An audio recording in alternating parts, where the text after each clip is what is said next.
ଚାଲନ୍ତୁ ଦେଖିବେ ଆମେ କଣ କରୁଛୁ। ସକାଳୁ ଉଠି ମୁଁ ଗାଧେଇକି ନୂଆ ଡ୍ରେସ୍ ପିନ୍ଧିଲି। ରାତିରେ ମୋ ଠାକୁର ବାଡ଼ି ଫୁଲ ତୋଳିଲୁ। ଆଜି ନୂଆ ବର୍ଷ। ମମି କହିଲେ ମନ୍ଦିର ଯିବାକୁ। ଆଜିରେ ମୋର ମନ୍ଦିର ଯିବ ବାହାରିଲୁ। ତାପରେ ସଜ ହେଇକି ଆମେ ବାହାରିଲୁ। ଚାଲିଥିଲି ଆମ ଗ୍ରାମରେ ମନ୍ଦିର ଗଲୁ। ଚାଲନ୍ତୁ ଦେଖିବେ ଆମ ମାଙ୍କୁ। ତାପରେ ଆମେ ଜଗମୋହନ ଗଲୁ। ମାମାକୁ ନମ କଲୁ। ଜଗମୋହନକୁ ଫୁଲ ଦେଲି, ପଇସା ଦେଲି।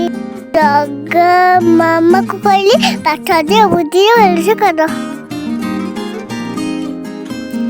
ଜଗମୋହନ ଚାରିପଟେ ବୁଲିଲୁ। ନୂଆ ବର୍ଷରେ ଜଗମୋହନ ସବୁବେଳେ ଭଲ କରନ୍ତୁ। ଆପଣ ମାନେ ବି କଣ ନୂଆ ବର୍ଷ ମନ୍ଦିର ଯାଇପାରିଲି। ମନ୍ଦିର ଚାରିପଟେ 7 ଥର ବୁଲିଲୁ। ଜଗନ୍ନାଥଙ୍କର ପୁରୀ ବଡ ଭାଇ ନା ପଡେ ମାମା ତାଙ୍କ ଭଉଣୀ ନା ସୁବର୍ଣ୍ଣ ଜଗ ମାମା ସବୁଠୁ ବଡ ଠାକୁର। ଜଗମୋହନ କେତେ ସୁନ୍ଦର।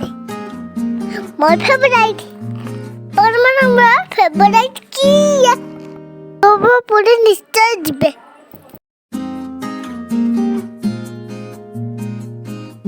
ତାପରେ ଆମେ ଫଟୋ ଉଠେଇଲୁ। ଆମ ମନ୍ଦିର ନୂଆ କାମ ଚାଲିଛି।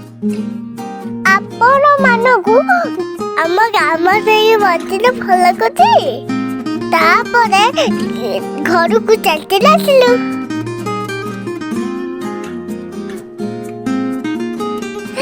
ଘରକୁ ଆସି ଆମ ସାଙ୍ଗମାନେ ଖେଳିଲି।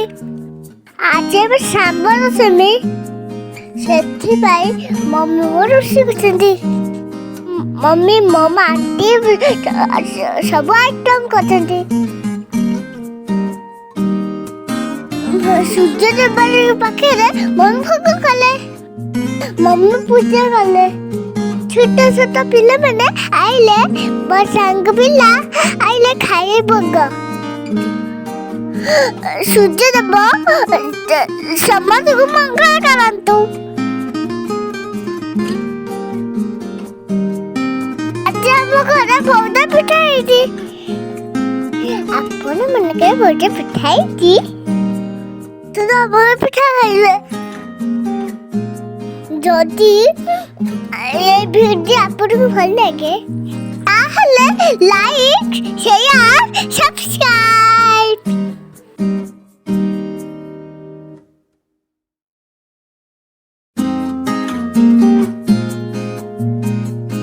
ମୁଁ ତ ଗୁଗଲ ସାର୍ଚ୍ଚ କରିଛି। ଆପଣଙ୍କର ବି ମୁଁ ସାର୍ଚ୍ଚ କରିବା କଥା ଭଲ କଥା। ଆଜି ଏତିକି। ଯଦି ଆପଣଙ୍କୁ ପୁରା ଏଇଭଳିଆ ଭିଡ଼ିଓ ଭଲ ଲାଗିଲା ତାହେଲେ ନିଶ୍ଚୟ କହିବେ।